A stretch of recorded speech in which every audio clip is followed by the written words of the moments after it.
వి news Telangana news కి స్వాగతం. Bulletin ముందుగా హెడ్లైన్స్ చూద్దాం. మాజీ మంత్రి గుంటూరు జిల్లా వైఎస్ఆర్సీపీ అధ్యక్షులు అంబటి రాంబాబు ప్రెస్ మీట్.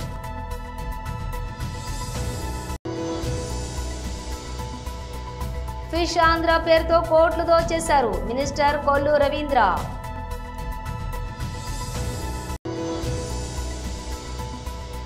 ఉగ్రవాద దాడికి నిరసనగా కాకినాడలో ర్యాలీ నిర్వహించి మీడియాతో మాట్లాడిన ఎమ్మెల్సీ పిడుగు హరిప్రసాద్.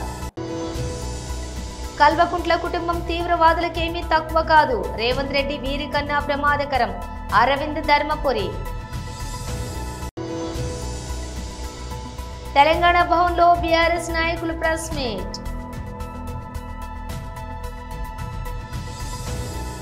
ఇక డీటెయిల్స్ చూస్తే మాజీ మంత్రి గుంటూరు జిల్లా వైఎస్ఆర్సీపీ అధ్యక్షులు అంబటి రాంబాబు ప్రెస్ మీట్ నిర్వహించారు.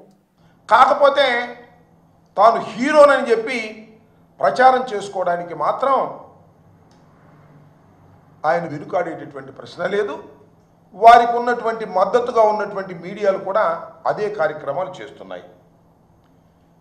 చంద్రబాబు నాయుడు గారు అధికారంలోకి వచ్చిన తర్వాత సరే హామీలు, ఆయన ఇచ్చిన మాటలు నిలబెట్టుకుపోవటాలు అనే విషయాలు కాసేపు పక్కన పెడితే అది వేరే సబ్జెక్టు. వచ్చిన తర్వాత ఏం ప్రగల్భాలు పలికారంటే ఈనాడులోనే కోరలు పీకండి సోషల్ సైకోలపై సీఎం నిర్దేశం. పీకేయండి, సోషల్ మీడియాలో ఎవరైనా సరే సైకోలుగా వ్యవహరిస్తే వారిని కోరలు పీకేయండి అన్నాడు. మదమెక్కి మాట్లాడే వారిని వదిలే ప్రశ్నే లేదు. పెద్ద హెడ్డింగ్. సోషల్ మీడియా సైనికులకు చెక్, తప్పు చేసిన వారిని శిక్ష తప్పదు, అనుచిత పోస్టులకు తీవ్రమైన పరిణామాలు. ఆ పోస్టులు చూసి నా బిడ్డలు కన్నీరు పెట్టుకున్నారు. పవన్ కళ్యాణ్ గారు మంత్రివర్గంలో వాపోయాడట.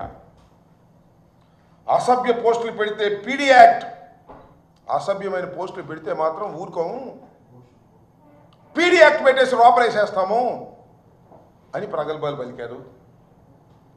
ఇవన్నీ వైసీపీ వారిని లోపల వేయడానికి ఉపయోగించే కార్యక్రమాలే తప్ప చంద్రబాబు నాయుడు గారికి మాత్రం ఆయన పెంచి పోషిస్తున్నటువంటి సోషల్ మీడియాను మాత్రం ఎక్కడ చెక్కు చెదనివ్వాల. అసభ్యకరమైనటువంటి పోస్టులు, అసభ్యకరమైనటువంటి మాటలు, అసభ్యకరమైనటువంటి వేషాలు, అసభ్యకరమైనటువంటి చిత్రీకరణలు చేస్తూనే ఉన్నారు. వారిని ప్రోత్సహిస్తూనే ఉన్నారు చంద్రబాబు నాయుడు గారు. మీరు ఈ మధ్యకాలంలో చూస్తే మాజీ ముఖ్యమంత్రి జగన్మోహన్ రెడ్డి గారి మీద ఒక ఐటీడీపీ కార్యకర్త ఏ విధంగా మాట్లాడాడో మనం చూసాం. వారి మీద, వారి సతీమణి భారతి గారి మీద ఏ రకమైన అనుచిత వ్యాఖ్యలు చేశారో నేను ప్రత్యేకంగా చెప్పాల్సిన అవసరం లేదు. చాలా సీరియస్గా తీసుకోవాల్సినటువంటి అంశం.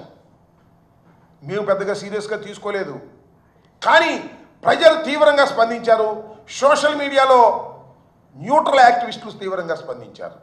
ఏమిటి అన్యాయం, ఇంత దారుణంగా ఎలా మాట్లాడతారు, ఇది తప్పు కదా అని చంద్రబాబు నాయుడు గారు యాక్షన్కి వచ్చేసారండి. తక్షణమే అరెస్ట్ చేయమన్నారు, అరెస్ట్ చేశారు. నేను ఆ రోజునే చెప్పా, ఇదంతా ఒక డ్రామా.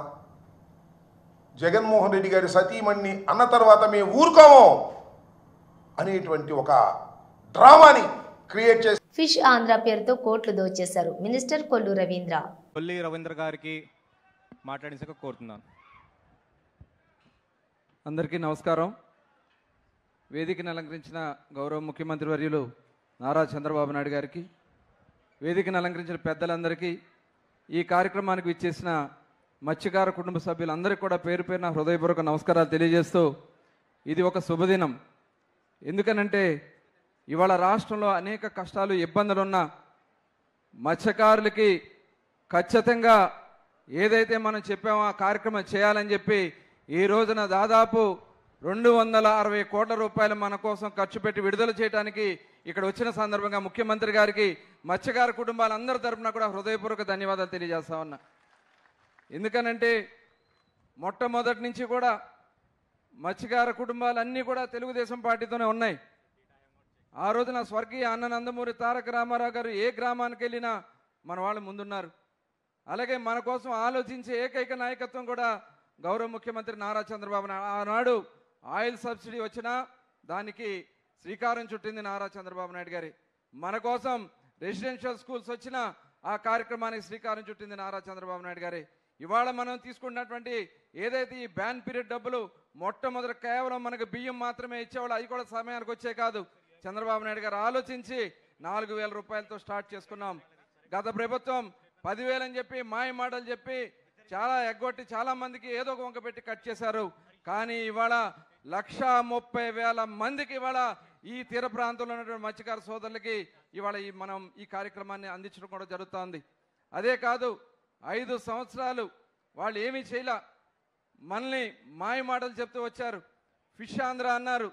ఫిష్ ఆంధ్ర పేదలతో 100 కోట్లు దోచుకున్నారు తప్ప మనకి ఎక్కడ కూడా దారి చూపించినటువంటి పరిస్థితి లేదు. ఇవాళ మన గౌరవ ముఖ్యమంత్రి గారు ఇవాళ మన కోసం మీ అందరూ గుర్తుండే ఉంటుంది, ఆ రోజున సముద్రంలోకి వేటకి వెళితే మన వాళ్ళు కొద్దిగా 50 సంవత్సరాలు దాటితే లోపల చేయడానికి ఇబ్బంది పడుతున్నారంటే 50 సంవత్సరాలకే పెన్షన్ ఇచ్చినటువంటి మహానాయకుడు నారా చంద్రబాబు నాయుడు గారని ఈ సందర్భంగా మీకు తెలియజేస్తూ, ఇలా హౌసింగ్లో కూడా గతంలో మనం తీర ప్రాంతంలో ఫౌండేషన్ ఎక్కువ అవుతుందంటే ఆ రోజున అదనంగా కూడా మనకి ఇప్పించడం కూడా జరిగింది.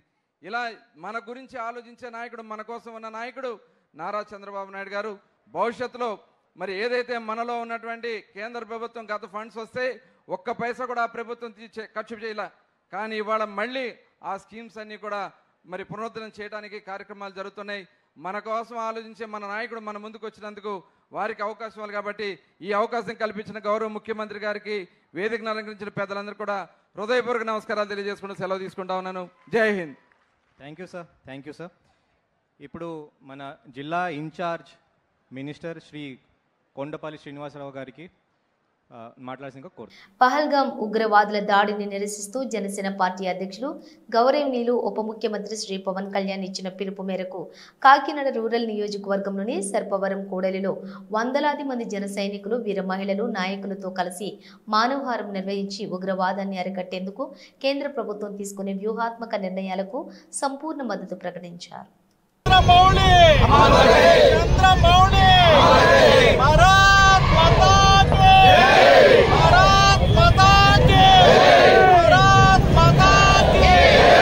మారణకాండను చూసి ప్రపంచం నివ్వెరపోయింది. అమాయకులైన 28 మంది టూరిస్టులను పాయింట్ రేంజ్లో పైశాచికంగా అమానుషంగా కాల్చి చంపారు. వాళ్ళకి అభం శుభం తెలీదు. అక్కడ ప్రకృతి అందరూ ఆ దృశ్యాలను చూసి ఆనందించడానికి వెళ్ళిన వారిని ఒక ద్వేషపూరితంగా మతావేశంతో కాల్చి చంపారు. ఇది మానవీయతకే మచ్చ. ఇది మన ఐక్యతను దెబ్బతీయడానికి చేసిన చర్యగా మేము భావిస్తున్నాం. భారతీయులంతా ఏ మతమైనా ఒక్కటిగానే బ్రతుకుతున్నారు, ఒక్కటిగానే ముందుకెళ్తున్నారు, ఒక్కటిగానే అభివృద్ధి చెందుతున్నారు. ఇటువంటి అభివృద్ధిని చూసి వార్వలేక ముష్కరులు మన మధ్యన విభేదాలు సృష్టించడానికి ఈ అమాయకుల్ని పొట్టన పెట్టుకున్నారు. ఈ సంఘటన తెలిసి చలించిపోయిన జనసేన అధ్యక్షులు శ్రీ పవన్ కళ్యాణ్ గారు 3 రోజుల పాటు సంతాప దినాలు ప్రకటించారు. మొదటి రోజున పార్టీ పతాకాలన్నీ అవనతం చేశాము. అదే రోజున క్యాండిల్ ర్యాలీస్ జరిపించాము. రెండో రోజున మౌనంగా దీక్షలు చేశాము. మూడో రోజున ప్రతి ఊరిలో, ప్రతి గ్రామంలో, ప్రతి పట్టణంలో ఇలా మానవహారాలు నిర్వహించి మన సమైక్యతని చాటుతున్నాము. ఎందుకంటే మనం ఒక్కటిగా లేకపోతే మన మధ్యన విభేదాలు సృష్టించి మన అభివృద్ధిని నాశనం చేయడానికి పొరుగు దేశాలు కంకణం కట్టుకున్నాయి. ఇటువంటి సమయంలో మనమంతా ముక్తకంఠంతో ఈ అమానుష్య ఘటనను ఖండించి మేమంతా ఒక్కటే అన్న విషయాన్ని ప్రపంచానికి చాటి చెప్పవలసిన అవసరం ఉంది. ప్రతి తెలుగువాడు, ప్రతి భారతీయుడు ఈ సంఘటనని ముక్త కంఠంతో ఖండించాలని ఈ సందర్భంగా మనవి చేస్తూ, జనసేన తరపున ఇటువంటి కార్యక్రమాల్లో పాల్గొనడానికి విచ్చేసిన ప్రతి ఒక్కరికి పార్టీ తరపున, పార్టీ అధ్యక్షుల తరపున మనస్ఫూర్తిగా కృతజ్ఞతలు తెలియజేస్తున్నారు. కాళేశ్వరం ప్రాజెక్టు డిపిఆర్ ఆమోదం అవ్వకముందే ప్రాజెక్టు మొదలుపెట్టి నచ్చినట్టు ప్రాజెక్టు ప్లానింగ్లోని నిర్మాణ ప్రదేశాలలో ప్రణాళికలలో మార్పులు చేసి కాళేశ్వరం ప్రాజెక్టుని ఆదరాబాదరాగా కట్టాల్సిన అవసరం ఏముంది? ఇన్నేళ్లు కాళేశ్వరం అవినీతిపై ఆరా తీస్తాం, కేసీఆర్ను జైల్లో వేస్తాం అని అధికారంలోకి వచ్చిన రేవంత్ రెడ్డి ఎందుకు గమ్మునున్నాడు? Alvakuntla family is nothing less than terrorist, not nothing less dangerous than terrorist. And I have made a comment in the past. Revant will be far more dangerous than KCR, and he is proving to be so. గత ప్రభుత్వం చేపట్టిన overall Kaleshwaram project, అందులో మేడిగడ్డ, అన్నారం, సుందిల్లా ఈ డ్యాములు ఇవి 2016లో మొదలు పెట్టుకుని ఈ బ్యారేజెస్ ఆపరేషనల్ 2019లో, అంటే 2 సంవత్సరాలు, దాదాపు 2 సంవత్సరాలు పైచిలకు కొన్ని మాసాలలో ఇది కంప్లీట్ చేసింది. అంత తొందర ఏముండే అన్నది ఒక క్వశ్చన్. దాదాపు 1,00,000 కోట్ల పైన ప్రాజెక్టు, దాన్ని మళ్ళా 1,50,000 దాకా పెంచుదామని ప్రయత్నం చేసిండ్రు. కేటీఆర్ మాకు ఫండింగ్ ఇస్తలేరు, సెంటర్ నేషనల్ ప్రాజెక్ట్ గా తీసుకుంటలేరు అని అనేక సార్లు బీజేపీ మీద బురద జల్లే కార్యక్రమాలు మస్తు చేసిండు కదా. మీ డిపిఆర్ అప్రూవల్ కాకంటే ముందు నీకు ఏం తొందర ఉండే? అంతగానో పైసలు సంపాదించే తొందర ఏముండే మీకు? 2018 ఎలక్షన్ల కోసమేమో. ఏ ముఖం పెట్టుకొని రేపు మీటింగ్ పెట్టినరో కూడా ఈ కేటీఆర్ చెప్పాలి. డిపిఆర్ అప్రూవల్ కాకంటే ముందే కట్టడము, deviations without proper studies. Annaram and Sundilla were relocated, complete లొకేషనే మార్చేసిండ్రు. లొకేషన్లు మారినప్పుడు డిజైన్లు మారుతాయి, సాయిల్ పరిస్థితి మారుతుంది, సాయిల్ పరిస్థితి మారినప్పుడు డిజైన్లు మారుతాయి, ఫౌండేషన్ డిజైన్లు మారుతాయి, కాస్ట్ వేరియేషన్ వస్తుంది. ఇవన్నీ తెలియవా?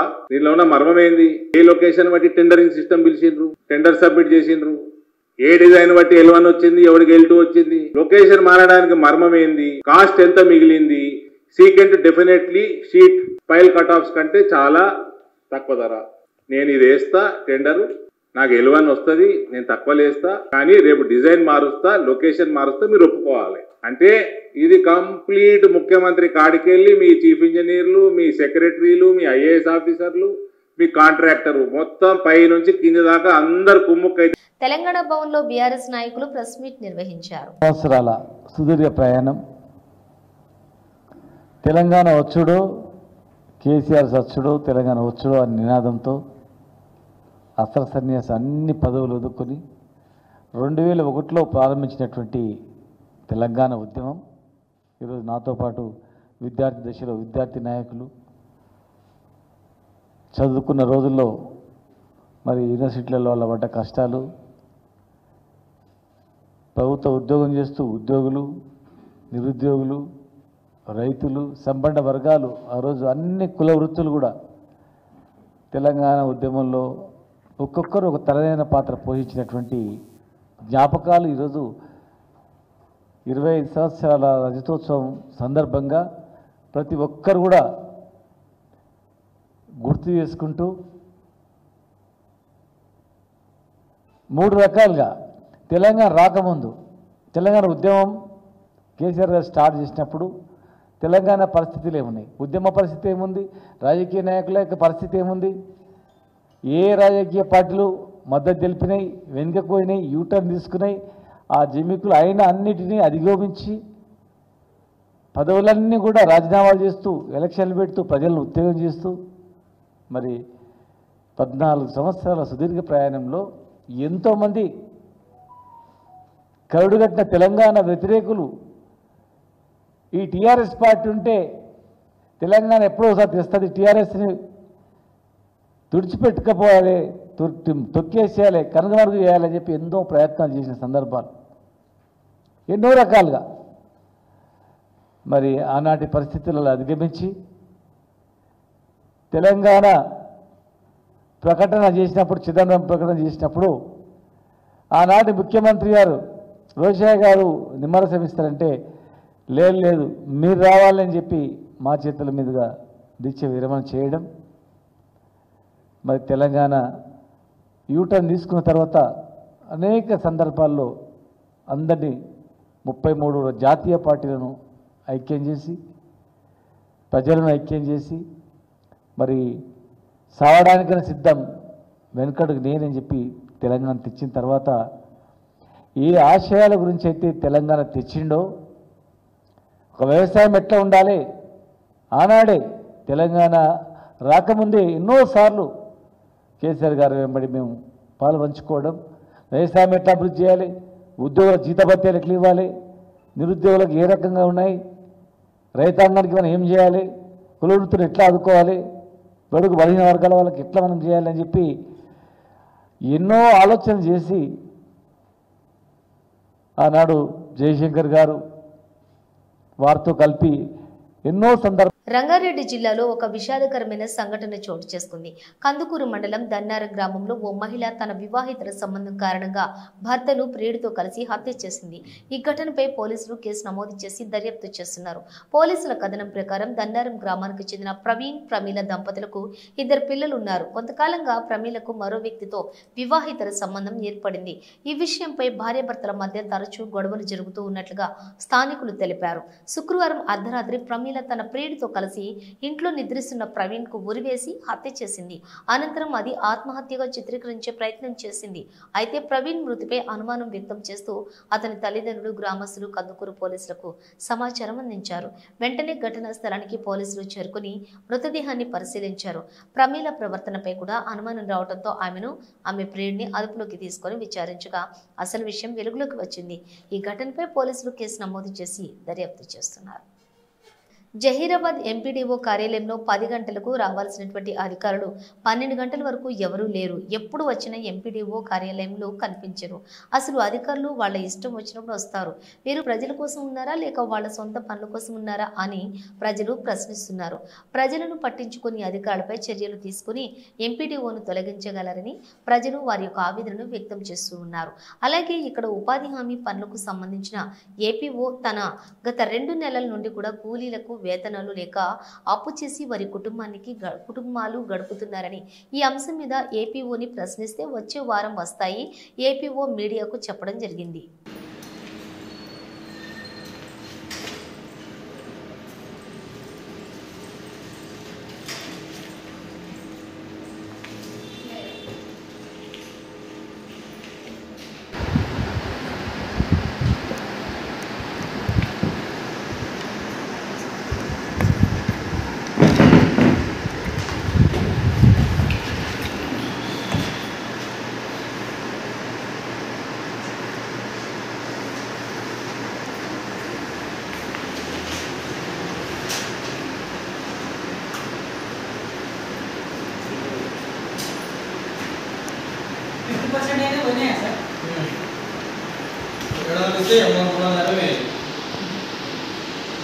అది రైల్వే ఓన్లీ నెంబర్ ఇచ్చాం, only ban number, DTF number, issue number వేసాం అంతే. డాక్యుమెంట్ మొత్తం రాలేదు సార్. ఇప్పుడు ఉపాధి పని నడిచింది కదా, దానివల్ల వేతనాలు రాకొచ్చినాయి. దానిపైన మీకు కొంచెం అభిప్రాయం చెప్పండి. వేతనాలు గవర్నమెంట్ నుంచి ఫండ్స్ రాకపోవడం వల్ల కొద్దిగా ఈ మధ్యన ఆగినాయి. గత జనవరి నుంచి ఇప్పటిదాకా ఉపాధి కూలీలకు వేతనాలు రావడం లేదు. ఈ వారంలో వస్తాయి, రాగానే చెల్లిస్తామని చెప్పడం జరిగింది. సరే, మరి మీ మా జీతాలు కూడా ఇప్పుడు ఫిబ్రవరి, మార్చ్, ఏప్రిల్ 3 నెలలు, ఈ నెలతో 3 నెలలు రావాల్సి ఉన్నాయి అన్నమాట. అదే గవర్నమెంట్ నుంచి, సెంట్రల్ గవర్నమెంట్ ఫండ్స్ రాగానే చేస్తామని చెప్తున్నారు. ఆలూరు నియోజకవర్గం పరిధిలోని హాలహర్వి మండలం అమృతాపురంలో వడ్డీ వ్యాపారస్తుడు వెంకటేష్ నాయుడిని దారుణ హత్యకు గురయ్యాడు. వెంకటేష్ పశువులు మేపడానికి వెళ్లి సాయంత్రమైనా తిరిగి ఇంటికి రాకపోయేసరికి భార్యకు అనుమానం వచ్చి కుటుంబీకులతో కలిసి వెతకడానికి వెళ్లగా వరి పంట పొలాల్లో తన భర్త శవమై కనిపించాడని కుటుంబ సభ్యులు తెలిపారు. వెంటనే ఈ విషయంలో పోలీసులకు సమాచారం ఇవ్వడంతో పోలీసులు సంఘటన స్థలానికి చేరుకుని పోలీసులు దర్యాప్తు మొదలుపెట్టారు.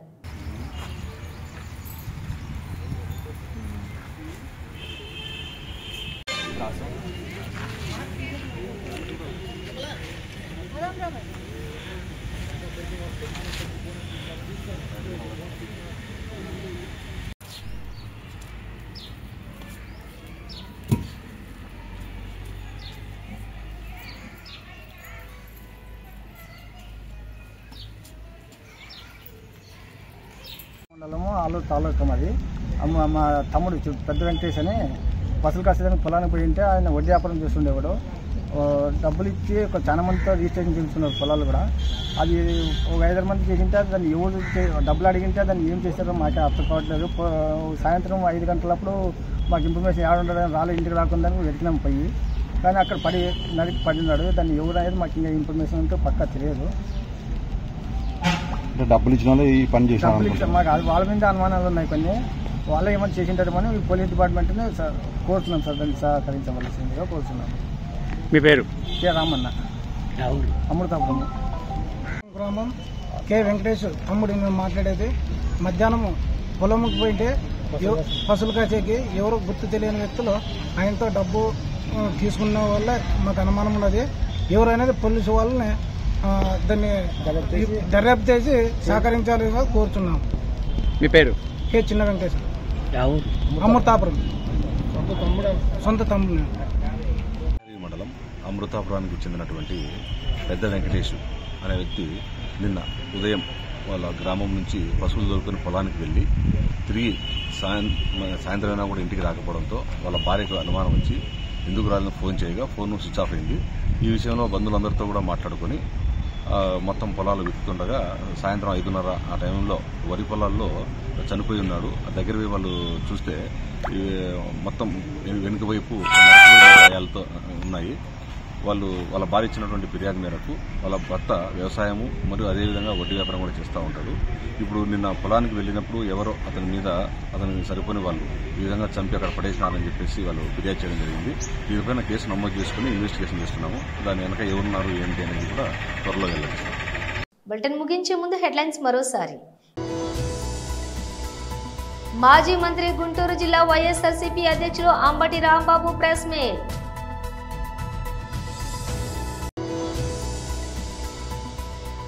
ఫిష్ ఆంధ్ర పేరుతో కోట్లు దోచేశారు మినిస్టర్ కొల్లు రవీంద్ర.